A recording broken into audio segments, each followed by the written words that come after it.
So hello everyone, আপনারা সবাই কেমন আছেন? আমি আপনাদের মাঝে নতুন একটা ভিডিও নিয়ে হাজির হলাম। আমি নামছি ফ্যাক্টরিতে।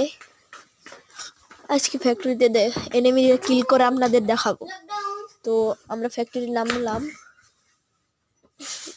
ওরে চান্দ, অনেক এনিমি নেমেছে। কিল হবে হাগলুদের পাছা ফাটিয়ে ফেলবো। তো আমরা নামছি, নামার সাথে এরপর আমরা দেখতে পাই একটা এনিমি।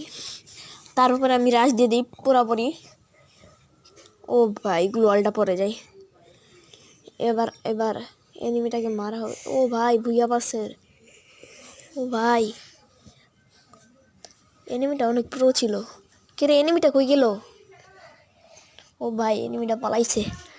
সে সমস্যা নাই, আমরা আশেপাশে অনেক এনিমি আছে, ওদেরকে খুঁজে আমরা কিল করার চেষ্টা করব। ওই যে আর একটা এনিমি, তাকে আমি ফুল ড্যামেজ দিয়ে দিলাম, এমনকি কিলও করে ফেললাম। তার কাছে যাই কিছু লুটপাটি করে নেই। পিছের থেকে দেখি আরেকটা এনিমি এম করছে, তাকেও আমরা মেরে দিই। সালাকে একটু রাশ দিয়ে দিই তার উপরে আমরা। ও সালা গ্লোয়াল মেরে দিই।